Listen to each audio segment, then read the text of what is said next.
અંકલેશ્વરના તારફળિયામાં વર્ષ 2014માં નજીવી બાબતની સાસુને પાઇપ વડે ફટકારનાર જમાઈને 2 વર્ષની સખ્ત કેદની સજા અંકલેશ્વર કોર્ટ ફટકારી હતી।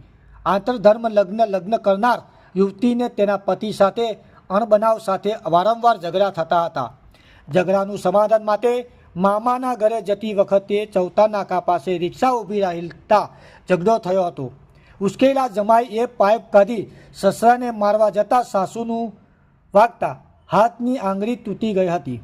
અંકલેશ્વર શહેર તારફળિયામાં રહેતા આસિફ નજીર પઠાણ સાથે આંતરધર્મની યુવતીએ પ્રેમ લગ્ન કર્યા હતા। પ્રેમ લગ્ન કર્યા બાદ બંને વચ્ચે થોડા સમયમાં ઝઘડા શરૂ થયા હતા અને આ મારઝૂડ કરતો હતો, જે અંગે યુવતીએ તેના પિતા અને માતા પિતાને જાણ કરતા તેઓ પોતાની દીકરીના સાસરિયા આવ્યા હતા।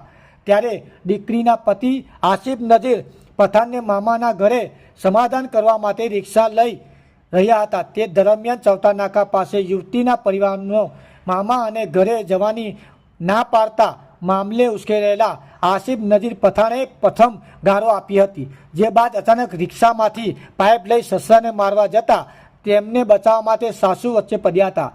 તેમના હાથમાં પાઇપનો સપાટો વાગી જતાં હાથની આંગળી તૂટી ગઈ હતી, જેને સારવાર અર્થે ખસેડી પોતાને જમાઈ આસિફ નજીર પઠાણ વિરુદ્ધ અંકલેશ્વર શહેર પોલીસ મથકે સાસુ ફરિયાદ નોંધાવી હતી, જે કે અંકલેશ્વરના મહેરબાન એડિશનલ જ્યુડિશિયલ મેજિસ્ટ્રેટ કોર્ટમાં ચાલી જતા સરકારી વકીલ શિલ્પાબેન પટેલ દ્વારા સંયોગિત પુરાવા અને સાક્ષી રજૂ કરી કોર્ટમાં ધારદાર દલીલ રજૂ કરતા જજ KL નાડિયા સાહેબને તેમની દલીલો રાખી પુરાવા અને સાક્ષીના નિવેદન આધારે આસિફ નજીર પઠાણને 2 વર્ષની સખ્ત કેદની સજા અને 2000 રૂપિયાનો દંડનો હુકમ કર્યો હતો।